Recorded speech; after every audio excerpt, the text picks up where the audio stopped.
علیکم جناب. جی جی وعلیکم السلام. کون میں سا؟ لاہور سے سید واقف علی زیدی بات کر رہا ہوں. میرا وزیر اعظم صاحب سے سوال ہے. جناب وزیر اعظم صاحب السلام علیکم. جی وعلیکم السلام. آپ کا شروع دن سے موقف رہا ہے کہ آپ کرپٹ حکمرانوں اور غلط کسی سے پیسہ بنانے والے طاقتور لوگوں کو قانون کے کٹہرے اور اس کی گرفت میں لائیں گے. آپ نے بارہا کہا میں کسی بھی صورت میں انہیں NLO نہیں دوں گا. میں مانتا ہوں جناب کہ آپ نے کافی حد تک اپنے اس مشن کے مطابق کام بھی کیا, لیکن جناب آپ پچھلے 5-6 مہینوں سے آپ ہمیں شوگر مافیا کے سامنے بے بس نظر آتے ہیں, اور خاص طور پر اپنے دوست جہانگیر ترین سے نہ صرف آپ نے ملاقات کی بلکہ انہیں NLO بھی دے دیا. اور لوگوں کا تو یہ ماننا ہے کہ اگر آپ ایسا نہ کرتے اور ان سے خفیہ ملاقاتیں نہ کرتے تو آپ کا بجٹ ہی پاس نہیں ہونا تھا. میرا جی یہ بڑی آپ نے اچھی بات کی کہ NRO میں نے ہمیشہ کہا تھا میں نہیں دوں گا. میں پہلے اس کے اوپر واضح ہو جاؤں. پھر سے میں نے شروع میں بات کی تھی, میں پھر سے کرتا ہوں. دیکھیں, ایک ہوتا ہے بڑا ڈاکو, ایک ہوتا ہے چھوٹا چور. چھوٹا چور جو ہوتا ہے نا, وہ لوگ تنگ ہوتے ہیں, کسی کی چیز چوری کر لی, کسی کا موبائل فون چوری کر لیا, کسی کا موٹر سائیکل چوری کر لیا, لوگ تنگ ہوتے ہیں. لیکن اس سے قوم کبھی تباہ نہیں ہوتی. قوم تباہ ہوتی ہے جب ایک بڑا ڈاکو جو ملک کا سربراہ, وزیر اعلیٰ, وزیر اعظم, جب ہم چوری کرتے ہیں ہم قوم کو تباہ کر دیتے ہیں, مقروض کر دیتے ہیں. اب آپ کو میں صرف ایک مثال دیتا ہوں. شہباز شریف, اس کا جو کیس چل رہا ہے, یہ جو باہر جانے کی کوشش, بھاگنے کی, جانے کی نہیں, بھاگنے کی کوشش کر رہا ہے, اس کے اوپر صرف یہ ایک کیس ہے, 7 ارب روپے کا یہ منی لانڈرنگ کا کیس ہے, 700 ارب روپے کا. یہ صرف ایک کیس ہے. اس کے علاوہ اور کیسز ہیں ان کے اوپر اتنی کتابیں ہیں کیسز کی. یہ صرف جو پیسہ پاکستان میں لے کے آتے ہیں, جب انہوں ان کی ایک بیوی کو گھر لینا پڑے تو وہ پیسہ آ جاتا ہے, وہ بیٹے نے نتھیا گلی میں یا ڈونگا گلی میں گھر بنانا ہے تو پھر وہ TTO آ جاتی ہے, گاڑی لینی ہو تو باقی ان کا پیسہ باہر پڑا ہوا ہے. تو یہ سوچیں کہ اگر 7 ارب روپیہ صرف ایک, یہ جو ہم نے پکڑا ہے, یہ ٹپ آف دی آئس برگ ہے. جو باقی ان کے پاس, جو شریف اور نواز شریف کے پاس, جو ان کے بیٹے اربوں روپے کے وہاں گھروں میں رہ رہے ہیں, وہ کدھر سے پیسہ آیا؟ وہ یہاں کا پیسہ چوری ہو کے گیا. اب آپ سارے پاکستان کے جیل کے قیدیوں کو اکٹھا کر لیں جنہوں نے چوری کی ہے. میں آپ کو لکھ کے دیتا ہوں کہ جتنے پاکستان میں 70,000 جتنے بھی جو چوری پہ گئے ہوئے ہیں, ان کی سب کی چوری کر دیں, وہ بھی 7 ارب روپیہ نہیں بنتا. تو اس لیے جب بڑی کرپشن ہوتی ہے, جو حکمران کرتے ہیں, یہ ملک کو تباہ کر دیتی ہے. اس لیے میں نے کہا کہ جنرل مشرف نے جو 2 NRO دیے تھے زرداری کو اور نواز شریف کو, 10 یعنی آپ سب سے سنیں کہ 6,000 ارب سے 30,000 ارب پہ پاکستان کا 10 سال میں قرضہ گیا. اس نے تباہی کیا ملک کو. آج جو ہم ڈوبے ہوئے ہیں قرضوں کے اوپر اور سود دینے پہ اور قسطیں, اس کی وجہ سے پھنسے ہوئے ہیں. تو میں نے نہ تب کبھی آپ کو شروع میں بھی کہا, نہ میں آج, میں کبھی کسی کو NRO نہیں دوں گا. وہ اس لیے نہیں کہ مجھے کوئی ڈر ہے ووٹر یا مجھے ووٹ نہیں پڑے گی, مجھے خوف خدا ہے.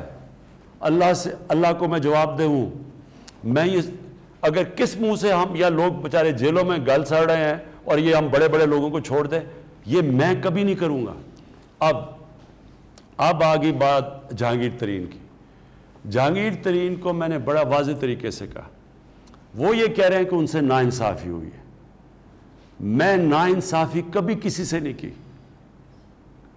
جو میرے یہ جو مخالف بھی تھے, جو 25 سال میں نے ان کے خلاف پوری جنگ لڑی ہے, جہاد کی ہے, کسی سے میں نے کسی قسم کی ناانصافی نہیں کی. کوئی مجھے آج کہے کہ کسی کو جھوٹا کیس بنایا, کوئی انتقامی کارروائی کہے, ایک جگہ مجھے بتا دیں. تو جب میں مخالف سے نہیں کرتا تو جو میری پارٹی میں جہانگیر ترین, اس سے میں کیسے کروں گا؟ تو اس ناانصافی سے تو کسی سے بھی نہیں ہونی چاہیے. لیکن یہ میرا آپ کو وعدہ ہے کہ یہ جو چینی کے اندر جنہوں نے چینی مہنگی کر کے لوگوں سے عوام کو تکلیف پہنچا کے, غریب لوگ چینی کھاتا, اس کے لیے چینی سب کچھ ہے, ان کو نقصان پہنچایا, یہ میرا آپ سے وعدہ ہے. کبھی میری گورنمنٹ چلی جائے ان کو NRO نہیں ملنے لگا. اور میں آپ کو سامنے ایک چیز میں نے دیکھا لوگوں کو بتانے کے لیے کہ کتنا فرق ہوتا ہے جب آپ طاقتور ہوتے ہیں. اس ملک میں کرتے کیا رہے ہیں, جو طاقتور ہے وہ کیسے اس ملک کو نقصان پہنچاتے رہے ہیں. اب سارا جو ملک کا ٹاپ جتنے بھی بڑے بڑے سیاستدان اور جو طاقتور وہ سارے شوگر ملز ان کی ہیں, سب کی شوگر ملز ہیں. اب وہ شوگر آپ یہ سوچیں کہ 1 روپیہ جب چینی مہنگی ہوتی ہے تو 5 ارب روپیہ عوام کی جیبوں سے نکل کے شوگر ملز کے پاس چلا جاتا ہے. اگر 20 اور ہمارے دور میں 25 روپے چینی مہنگی ہوئی تو یہ سوچیں کہ 100 ارب روپے سے زیادہ عوام کی جیبوں سے نکل کے شوگر ملز کے پاس چلا گیا.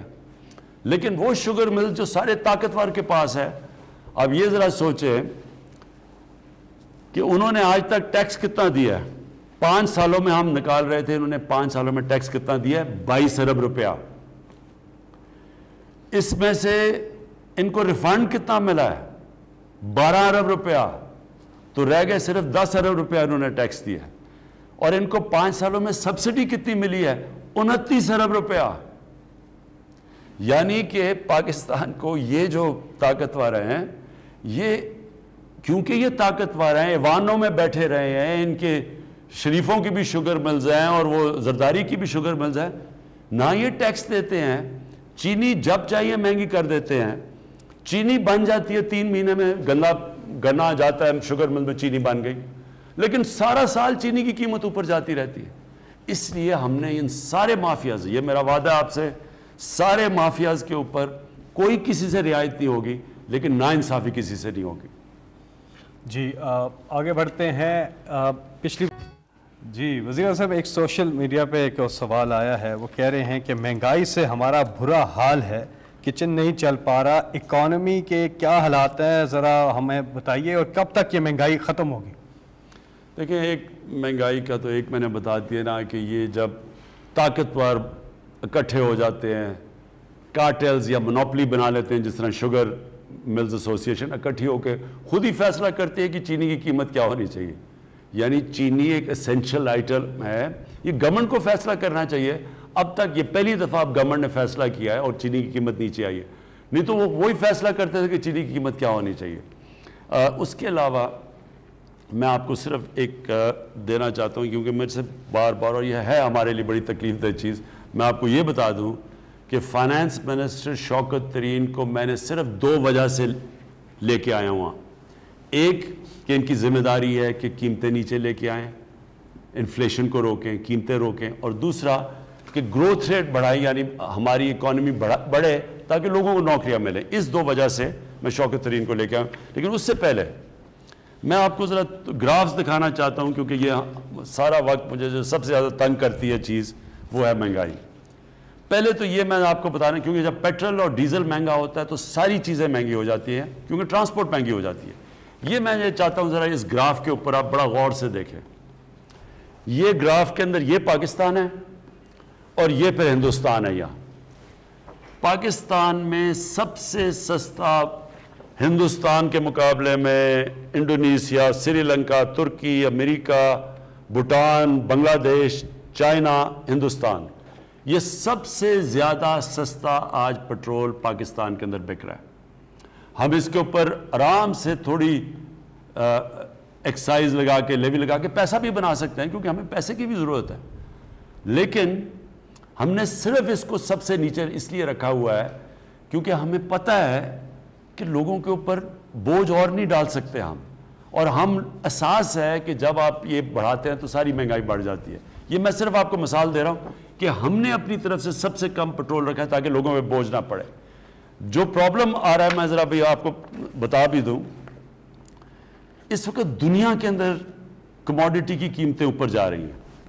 میں اب آپ کو ذرا یہ ورلڈ بینک کی سروے ہے, اس کے اندر میں صرف آپ کو بتا رہا ہوں کہ دنیا میں اب ورلڈ بینک کی سروے ہے کہ جو انرجی ہے, بجلی, گیس وغیرہ, وہ 64% اوپر گئی ہے دنیا میں. نان انرجی 30% اوپر گئی ہے. کھانے پینے کی چیزیں 29.4% اوپر دنیا میں گئی ہیں.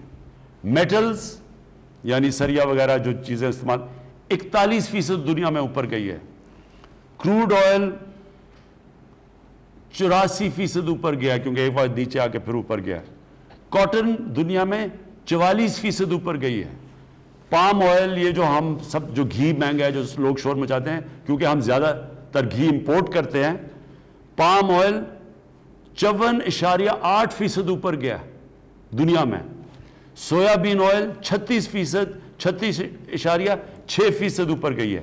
چینی دنیا میں 14%، 5% اوپر گئی ہے. تو یہ صرف پاکستان کا مسئلہ نہیں ہے، بدقسمتی سے یہ جب سے کووڈ آئی ہے، جو کرونا کی وجہ سے سپلائز افیکٹ دنیا میں اس کا امپیکٹ گیا ہے.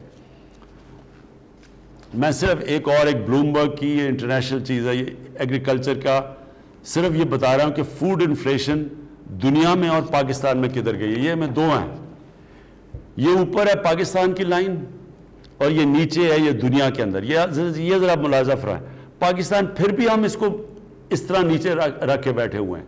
دنیا کی یہ ذرا قیمتیں دیکھیں کہ یہ کس طرف اوپر جا رہی ہیں.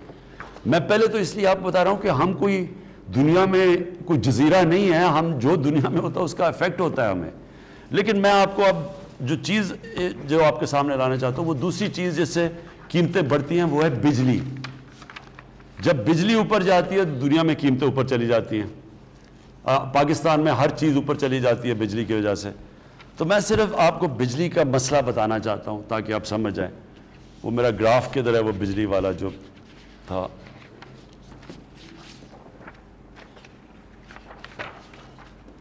اچھا جی، یہ ذرا دیکھ لیں. اسکرین پہ بھی آ جائے گا. پہلے تو میں آپ کو یہ بتاؤں بجلی کا مسئلہ کیا ہے. بجلی کے جو کانٹریکٹ سائن کیے گئے بجلی بنانے کے لیے، وہ سارے کانٹریکٹ ہمارے گورنمنٹ میں آنے سے پہلے کے سائن ہوئے. ہمارے جو آئی پی پیز کے کانٹریکٹس تھے وہ کوئی 30 سال پرانے کانٹریکٹس ہیں، وہ سائن کیے گئے. گیس کا کانٹریکٹ جو سائن کیا گیا تھا قطر سے، وہ ہمارے آنے سے پہلے کا سائن کیا گیا تھا. اور جو انہوں نے کانٹریکٹ سائن کیے ان کے اندر ایک لفظ استعمال ہوتا ہے کیپیسٹی پیمنٹ. کیپیسٹی پیمنٹ کا مطلب یہ ہے کہ گورنمنٹ نے کانٹریکٹ کیا ہے ایک بجلی گھر سے کہ آپ بجلی بنائیں، جتنی بھی آپ بجلی بنائیں گے گورنمنٹ خریدے گی، اور اگر گورنمنٹ اس کو استعمال کرے یا نہ کرے ہم آپ کو پیسے پورے دیں گے. یہ ہے کانٹریکٹ جس کو کہتے ہیں کیپیسٹی پیمنٹ. یہ بڑا ضروری آپ نے سمجھنا ہے کہ ہمارے سے اس وقت ہوا کیا. جب نون لیگ کی حکومت آئی تو جو کیپیسٹی پیمنٹس تھی وہ تھی 180 ارب روپیہ. یہ ذرا نوٹ کر لیں یہ ساری فگرز. ان کے جب 2013 میں 180 ارب روپیہ تھا. جب ہماری گورنمنٹ آئی 2018 میں تو وہ پہنچ گئی 484 ارب روپے پہ. آج وہ پیمنٹ کھڑی ہے 900 ارب روپے پہ. اور 2023 میں یہ کیپیسٹی پیمنٹ چلی جائے گی 1455 ارب روپے پہ. 1455 ارب روپے کا مطلب یہ کہ اگر ہم وہ بجلی استعمال کریں یا نہ کریں ہمیں یہ پیسہ دینا پڑے گا. اب یہ ہم نے کانٹریکٹ نہیں سائن کیے، یہ ہمارے اوپر یہ پورا بوجھ پڑا ہوا ہے جو پچھلے کانٹریکٹ سائن کیے ہوئے ہیں. ہماری مشکل کیا پڑی ہوئی ہے کہ ہم اب کس طرح، اور انہوں نے بجلی کی اتنی جو بجلی یہ بنے گی وہ اتنی زیادہ بنا دی ہے کہ پاکستان کے پاس ڈیمانڈ ہی نہیں ہے اتنی بجلی کی. ہم وہ اتنی بجلی استعمال ہی نہیں کر سکتے. اس کے علاوہ گرمیوں میں اور سردیوں میں پاکستان میں بجلی کے اندر 3 گنا زیادہ فرق پڑتا ہے. گرمیوں میں اگر ہم بجلی استعمال کرتے ہیں کیونکہ زیادہ استعمال 24,000 میگا واٹ، تو سردیوں کے اندر وہ پہنچ جاتی ہے 9,000 میگا واٹ پہ. لیکن پیسے ہمیں پھر بھی پورے دینے پڑتے ہیں.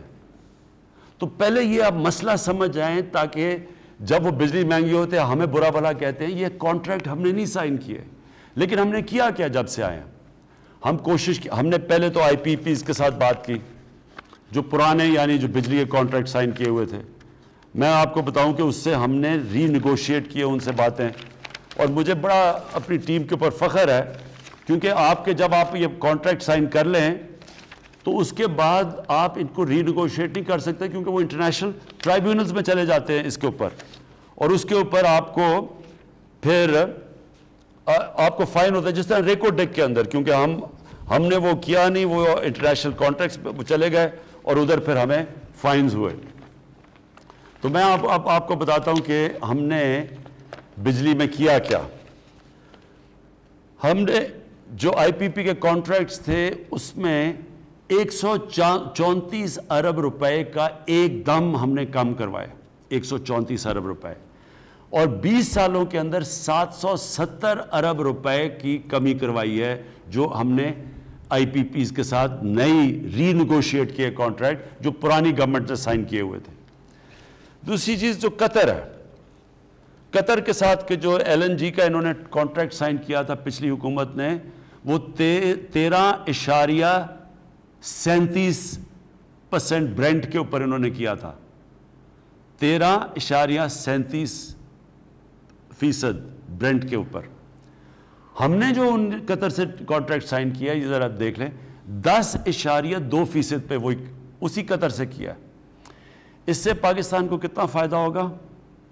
اس سے پاکستان کو $300 ملین کا ہر سال کم ہمارا خرچہ ہوگا۔ 10 سالوں کے اندر جو کانٹریکٹ سائن کیا ہے $3 ارب کا ہمیں کم خرچہ پڑے گا، یہ ہم نے نیگوشیٹ کیا ہے۔